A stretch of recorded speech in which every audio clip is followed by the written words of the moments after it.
Welcome. We're so glad to have you with us this Wednesday evening on the 21st of April, 2021. It's such a delight to be able to connect with you as a church each and every single week and to hear what God is doing in and around your life. It's just such a awesome thing to know how God is moving. He is certainly moving in each and every single one of our lives, and sometimes He is. Sometimes he's moving in ways that we anticipated, and sometimes he's moving in ways that we aren't anticipating.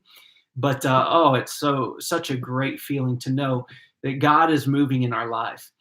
Well, this evening, what I would like to do is I'd like to talk about an element of faith that we can continue to pursue in our life, and I want to talk about the difference between um, our faith and our works, because Scripture talks about how faith without works is dead, but works in and of themselves does not always mean faith either, right?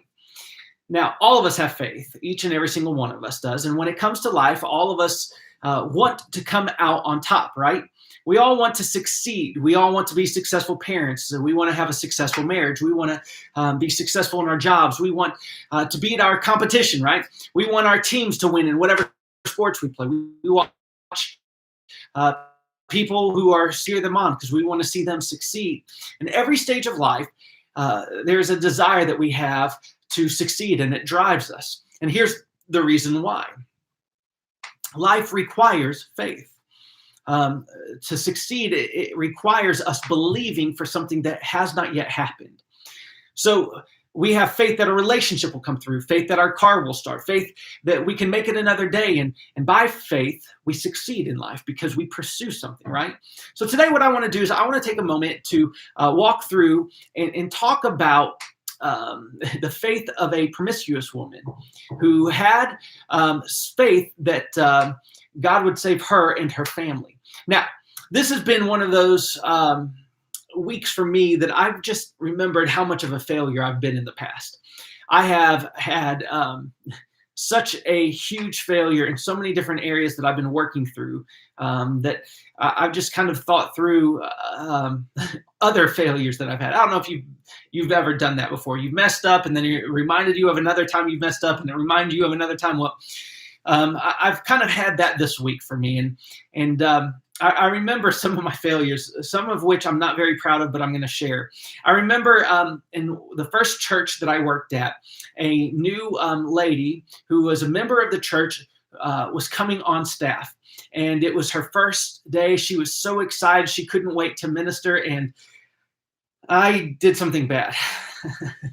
I pranked called her, acting as a suicidal person, just to help her on her first day. She didn't know how to respond to it.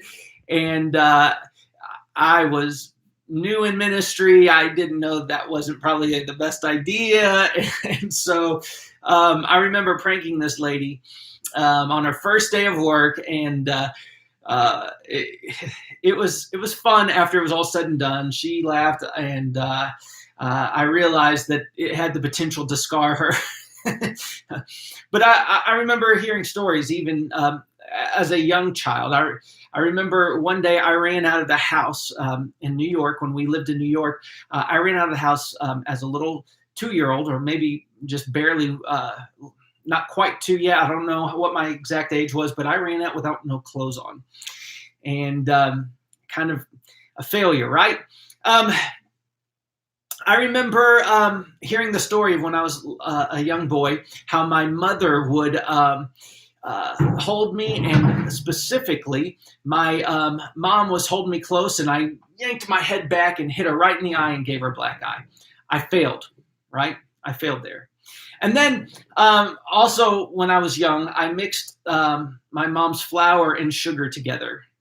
And that didn't go so well for her, right? Now, a lot of these things I shared were some of my own personal failures that kind of came to mind this week as I was thinking through some more recent failures. And all of us can relate to some of our failures, right? But fortunately, hopefully, like me, we've all changed some. The older we've gotten, the more mature we've become, and the more we've learned how to behave, right? My behavior has improved, and as a result, I've noticed less mistakes in my life. And I don't know about you, but the more behaved I am, the more qualified I feel in life. When I've behaved well around you all, I feel like I'm more qualified to lead the church. When I've treated my wife kind, I feel like a better husband and able to lead my family better, right? When I'm behaved around my kids, I feel like I'm a better dad and can teach them better. Because good behavior is important to all of us. It causes us to feel like we're qualified. Unfortunately, the hidden reality is that good behavior rarely qualifies us for anything. Good behavior isn't the same thing as acting righteously. For instance, I can behave around my children, but still mislead them. I can treat my wife kindly, but still miss her needs, right? I can behave and still ignore someone who needs help with something, maybe someone who's hungry, right? And so my point is that I can act kind towards people and still do a lot of bad. And here's the reason why good behavior is not the same thing as doing what is right. The opposite can be true, and we can see how this reason plays absent from their lives at times. And in some ways, I can still connect with them. I can give my wife good advice while still talking behind her back, right? Good behavior is not a sign we're always doing what is right. Even if we connect in one area, we can still miss it in other areas of life. So good behavior may not always translate to living right. Does that make sense? Good behavior does not always translate into the fact that we may or may not be living right. So I know some people who may not always behave, but end up doing the right thing. That's a good thing, even though it may not have come the best way. And when it comes to our faith, it's easy to think that our relationship with God is going great because maybe we behave well or we've been behaving well. However, good behavior isn't a sign we're right with God either. So today I'd like us to take a look at a story of a woman who was right with God despite the fact that her lifestyle was all wrong. And she changed her lifestyle, but it didn't start with a change of behavior. It started with the change of relationship. And this is fortunate for all of us. So here's the deal. Israel had been wandering around in the wilderness for 40 years, and now Joshua is about to lead Israel into the promised land where God was going to give them this promise that he had made to them. So there's a new generation of Israelites who are wanting to stop camping and kind of own their own land, right? So to do this, they're going to have to go to war with people who currently lived in the land, nation against nation. Now, God had already promised this land to the people, but the people weren't sure if they should go to war. And so our story picks up in Joshua 2, in Joshua chapter 2, with Joshua sending 2 spies over to get a feel for their enemy. They wanted to know if now was the best time to attack or not. They wanted to kind of just get a feel as to what they should do, how they should move forward. And so in Joshua chapter 2, verse 1, it says, "Then Joshua, son of Nun, secretly sent 2 spies to Shittim. Go over the land," he said, "especially Jericho." So they went and entered the house of a prostitute named Rahab and stayed there. So our story begins. A prostitute and 2 Jews enter a brothel. Kind of sounds like a bad joke in the making, right? But it happened. So if you were a spy going to a new land where you were going to learn about a town, you'd want to go where you could talk to the locals without fear of being caught. And if you want to learn something about the town without blowing your cover, you hide where others would go, who often get in trouble too, right? So these spies go into the red light district of Jericho to learn about the town. Now, at this point in history, houses could double as hotels. Those who had homes along the wall were especially used as hotels since they could let people into the city after the city gates were closed. So many times the homes along the wall would house criminals because they could escape easier from the windows as they were located along the wall, right? So entering a prostitute's house as a spy was kind of a safe place to be, as they could get out from the wall and run from any type of authority that might come towards them. So it would be the equivalent of a drug house calling the police because of an alcoholic in this kind of scenario, if you really think about it, right? What drug dealer is going to be calling the police because there's an alcoholic in their drug house? No one is going to show anyone else up or out because of their own guilt, right? However, Jericho had been tipped off that Israel was going to attack. Further, they had begun hearing rumors that some spies were already in the town. So our story continues in verse 2 and 3. It says in verse 2, it says, the king of Jericho was told, look, some of the Israelites have come here to spy out the land. So the king of Jericho sent this message to Rahab, bring out the men who came to you and entered your house, because they have come to spy out the whole land. Now, the town isn't as quiet as the spies had hoped. Word begins to spread, and the spies are in the hands of a sinful and selfish woman named Rahab. The most powerful man in this woman's life now wanted her help. She had a huge choice to make. She could have behaved before the king and her people, or she could have misbehaved and thrown the king and her entire country off. It have meant total destruction of her and her family. In fact, it could have meant total destruction of her entire country. She didn't know how this was going to turn out, but our story continues to tell us what took place. In verse 4, it says, but the woman had taken the two men and hidden them. She said, yes, the men came to me, but I did not know where they had come from. So she proceeds to misbehave, a bit further. She lies and shares that the spies are not with her anymore, though they were. Now, I want you to think about this. These guys didn't offer her anything at this point. These guys had nothing for her. She had no reason to help them. In fact, it could be argued that she would have had every right and selfish ambition to turn them in. She could have become wealthy from the king by turning these spies over. However, she does the opposite. And it's not because she's drunk. In verse 8, and also in verses 12 through 14, beginning in verse 8, it says this, before the spies lay down for the night, she went up on the roof and said to them, I know that the Lord has given you this land and that a great fear of you has fallen on us, so that all who live in this country are melting in fear because of you. Now let's get down to verse 12. It says there, now then, please swear to me by the Lord that you will show kindness to my family, because I have shown kindness to you. Give me a sure sign that you will spare the lives of my father and my mother, my brothers and sisters, and all who belong to them, and that you will save us from death. Our lives for your lives, the men assured her. If you don't tell what we are doing, we will treat you kindly and faithfully when the Lord gives us this land. Now, a woman who knows she's on the wrong side of God's people as a nation goes out on a limb. But not only is she on the wrong side of God's people as a nation, but she's also on the wrong side morally.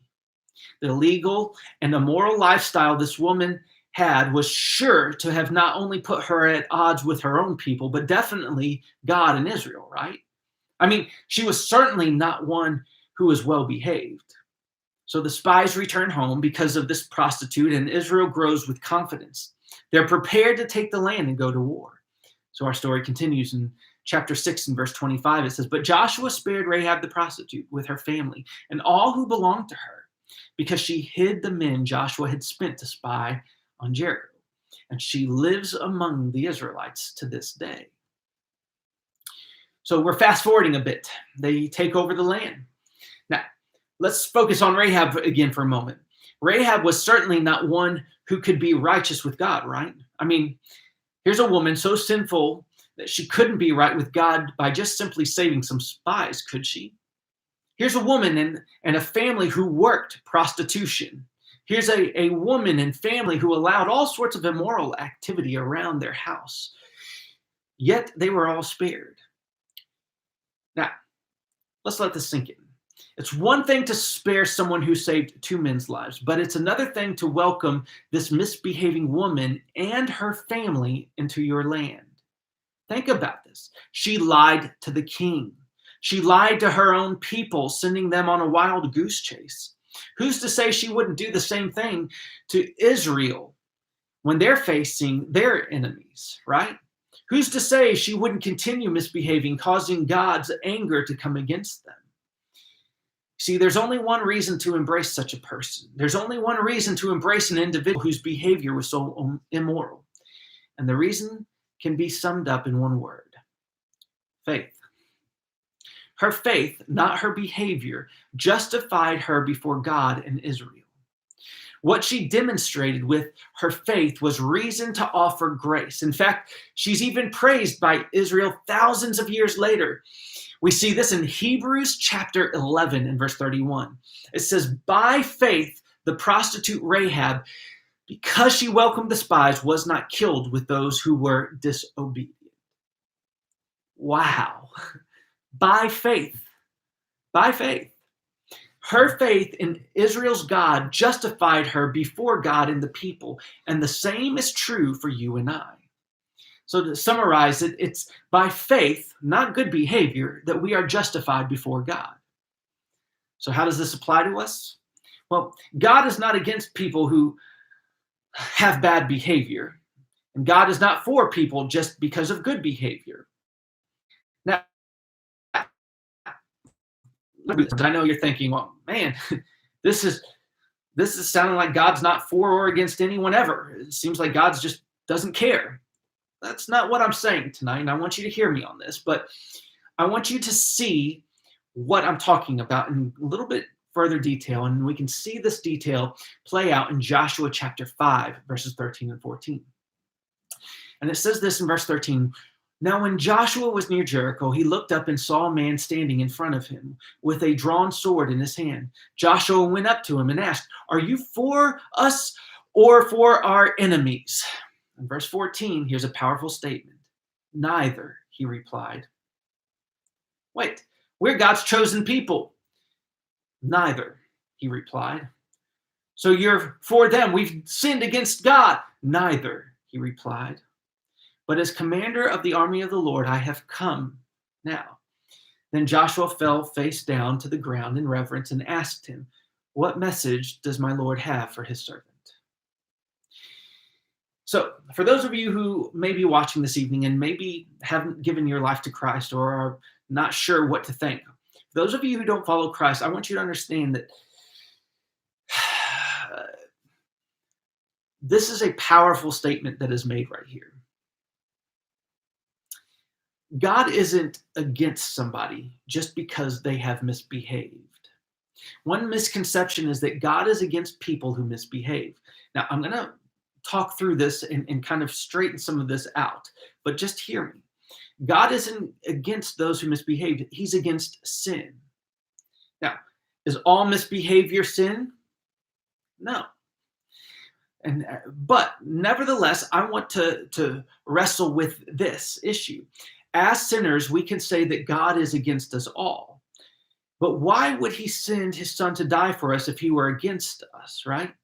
God loves us all. He's not for Christians and against everyone else. He's fighting for the soul of all humanity. He's fighting for you if you're outside of faith, and he's fighting for Christians as well. He's not against one and for another. He is for both. And I want you to get this. He is fighting for you. He is fighting for me. And so just because one may behave and one may not behave doesn't mean that God is against either one. It means that, that God is still for us. Why? Because he sent his son to die for us. Now, I'm going to kind of work through this a little bit further. Let me kind of, if you're a Christian, if you're a follower of Christ, I want you to understand that your behavior doesn't just justify you before God either. Our faith does, meaning that as followers of Christ, behavior is not the goal, faith is. Now, that's not to say that we just go run out and start misbehaving and trying to do so in faith, right? Finding ways to grow in a relationship with God and demonstrate our faith in Him is our goal. And here's the point. Whether you find yourself in a place where you feel like you behave well or misbehave, I want you to understand that behavior will naturally change as we grow in our faith. Now, we can change our behavior on our own without ever experiencing faith, but you can't grow in faith without a change in behavior. It's impossible. So whether you're a follower of Christ or not, your trust is in God, which leads to actions, and it reveals your faith in this God, right? So your trust in God will lead you to actions that reveal where your faith is. So if you want to be made right with God, it is by faith that we are made right.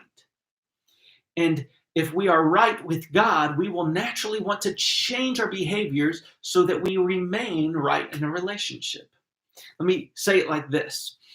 Ephesians 2:8 says it clearly, "For by grace you have been saved through faith, and this is not your own doing, it is a gift from God." So let me kind of help us wrestle with this as we wrap up this evening. To be made right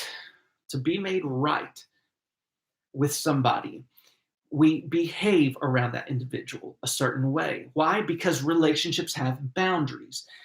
Boundaries are where we find behavior for that relationship. When we are misbehaving within boundaries. Now, our motive tells the difference between whether we are doing so for the good of that relationship or not. But my point is this. As it relates to our faith, when we have faith, we will respond out of our love. We'll have a response. We will control our behavior, not because it's just the right thing to do or the acceptable thing to do, but rather we'll do it because it's the right thing to do for that relationship, right? And this is why, by grace, we have been saved through faith. It's not of our own doing. We can't act our way through it. God gives us this gift. God gives us this gift as we put our faith in Him, and He changes our life. I want you to think about what life would be like if we focused more on our faith than just our behavior. A lot of people I know who are interested in learning about Christ are like, well, I just got to quit this habit. I just got to quit this. I got to quit this. No. If you try to quit all those things, then you won't have need of God. If you try to quit all of those things and you mess up, then you'll never come to God. Because at some point you're going to mess up along the way. But if you start by faith, saying, you know what, I want this relationship. By faith, I'm going to push in. Because that's what faith does in any relationship, right? I'm going to trust this person. And then we trust them a little more and they become friends. And then we trust them a little more and we become best friends, right? And we trust them a little more and those friendships become like family. And so it all starts with an element of faith. I'm going to start trying to see if this relationship is worth pursuing. And as you start, you begin to have experiences that prove whether it's worth pursuing. It may be to a certain degree, or it may be worth continuing to pursue even greater. But what I can tell you about your relationship with Jesus Christ is this. Start with the relationship. Don't start with behavior. Start with your relationship. Because what you'll see is Jesus is so worth following. He is so worth following that when you put your faith in Him and you begin to trust and depend on Him, you'll begin to see how great He is. And as you see how great He is, you'll naturally want to do things, to participate in a relationship with Him. Just like we naturally do things for the benefit of every relationship we have, there are naturally things we will do and won't do for the benefit of those relationships. So we'll do with God. And it'll affect our behavior. It'll affect how we live. In fact, it affected Rahab so much that she changes her lifestyle. She changes her lifestyle. She no longer acts as a prostitute or lives with that with her family. Her family no longer operates a prostitution business. And she changes her life so much so that she ends up marrying. And then she has a son. Her son's name is Boaz, and Boaz ends up marrying and redeeming another lady named Ruth, who they have a child, and pretty soon they have children who have children who have children, and pretty soon, because of them, Jesus Christ himself is born. We would not have Jesus if it weren't for the faith of a woman who was once engaged in prostitution. Let that sink in. It is faith that drives us. She changed her life. She wanted to change her life when she experienced this grace of her God, when she experienced the gift of this relationship with a God so powerful and so awesome as He. And can I tell you something? You will naturally want, maybe you have at one point in time and you've forgotten this relationship. But the more you push into this relationship, the more value you will see in this relationship with God, and the more you will want to embrace all that He has to offer. And that's going to change your lifestyle. And guess what? It's going to change the world around you. It's going to change the lives of people around you and generations to come, just like it did through Rahab. I don't know where you are today, but maybe you feel like you've failed. Maybe you feel like you've messed up so badly and you just don't know where to go or what to do. Focus on growing your faith. God is not intimidated by your failures, but God can't change your life. He can't help your life. He can't do a work in your life if you won't trust Him in faith. So start with faith. Faith is the starting point that will change your life in amazing ways. Start by praying. Start by asking God to reveal Himself to you. And maybe some of you may just need to start over and say, God, I need you again, like I did years ago, like I felt you last year, like I did back at this season of my life. I need you again, and start pursuing God by faith. What you'll see is that God will reach out to you and do miraculous things for you. He'll save you. He'll deliver you. He'll change your life. He'll bless you, and He'll use you to touch many. If God can use a prostitute and her lineage as He touches her life, and as she changes, God can touch your life and change you, and your lineage can be used as well. I love you guys, each and every one, so much. I want to say thank you for joining us this evening.